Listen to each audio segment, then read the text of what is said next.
कौन समझाए पागल। गृहस्थ जीवन सबके बस का नहीं है। शादी का नॉलेज जिसे होश ही करना चाहिए, सबको शादी नहीं करना चाहिए। लेकिन आजकल ना शादी का नॉलेज कुछ होता नहीं, पहले शादी करेंगे। गृहस्थ जीवन का भी तो कुछ नॉलेज पढ़ो, पार्ट 1 पार्ट 2 लेसन 1 लेसन 2 कब पढ़ोगे शादी का। गृहस्थ जीवन की पढ़ाई पढ़े बिना तुम शादी कर लेते हो ना, साल 2 साल में तलाक हो जाता। क्यों हो जाता? क्योंकि इनको ज्ञान नहीं था।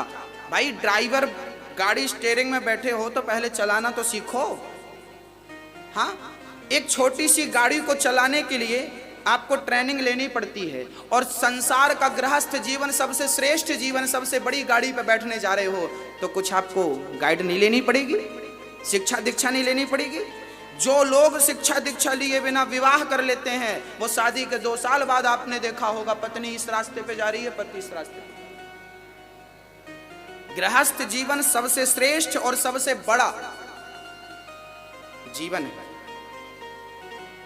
आजकल जिन बच्चों को, जिन लड़कियों को रोटी गोल गोल बनानी नहीं आती वो भी शादी हो रही है उनकी। जिन लड़कों को 1 रुपया कमाता नहीं है, बाप के पैसे से मोबाइल रिचार्ज करता है, उसके विवाह में 20-20 लाख रुपए खर्च हो रहे हैं। गोबर गड़े से बिल्कुल फ्री में महंगा है, पर फिर भी देखो आजकल तो दुल्हे लोग ना, दुल्हा जिसका विवाह होता वो शराब पी के जाता है। 100 में से 80 शादियों का सीजन चल रहा है। आप देख लेना मैं क्या सही बोल रहा हूँ क्या गलत बोल रहा हूँ। आज 100 में से 80 दुल्हा शादी में शराब पी कर जाते हैं। हाँ या ना? हाँ या ना? ये व्यक्ति अपने आप को नहीं संभाल पा रहे हैं तो अपनी दुल्हन को, अपना परिवार को क्या संभालेंगे? इन्हें तो लड़की वालों को घर से निकाल देना चाहिए। चलो हमें कोई शादी नहीं करना छोरी की, तुम शराब पी के आए हो, पहले अपने आप को सुधारो। आजकल ना लड़की के पिता भी, लड़की भी आवाज नहीं उठाती। बहुत सारी लड़की, एक अखबार में हमने पढ़ा, एक दुल्हा शादी पी के आया तो लड़की ने कहा जाओ अब हम नहीं करेंगे तुमसे शादी,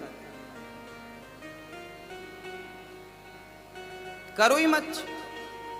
शराब पीने वालों से शादी करना बंद कर दोगे तो भारत में शराब की बिक्री कम हो जाएगी। हम तो कथा में सुनाते हैं कि शराब मत पिया करो, लेकिन हमारी ये बहनें आगे आ गई ना तो सारे ठीक हो जाएंगे, सब बाबा जी बन जाएंगे, या तो हरिद्वार में भीड़ बढ़ जाएगी।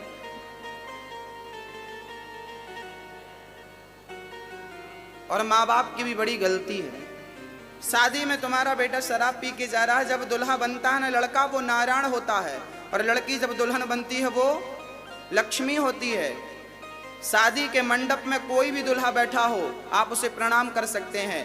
शादी के मंडप में बाप भी अपने बेटे को प्रणाम कर सकता है, क्योंकि उस समय उसका स्वरूप नारायण का होता है, भगवान का होता है, और वो भगवान के पद पर बैठा है। हम व्यास गद्दी पे बैठे हैं और हम शराब पी के बैठेंगे ना तो आप भाग जाओगे, महाराज जी शराब पी के बैठे हो। हाँ, हम यहाँ बैठ के तंबाकू खाएं, आप भाग जाओगे, महाराज जी बताओ तंबाकू खा रहे हो। हम यहाँ बैठकर सिगरेट पिए तो क्या? ये व्यास गद्दी की मर्यादा हमें तो बचानी है, हमें तो संभालनी है। यदि हम व्यास गद्दी की मर्यादा को समझते हैं तो दुल्हों को भी मंडप की गद्दी की मर्यादा समझनी चाहिए।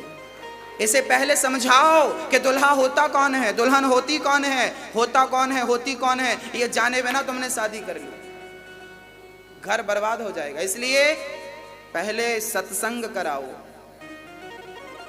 हाँ, कोई भी नौकरी करने जाओ इंटरव्यू पहले देना पड़ता है, और शादी कर रहे हो कोई इंटरव्यू नहीं, ऐसे ही कर लिया। चलिए आप लोग समझदार हैं, समझिए।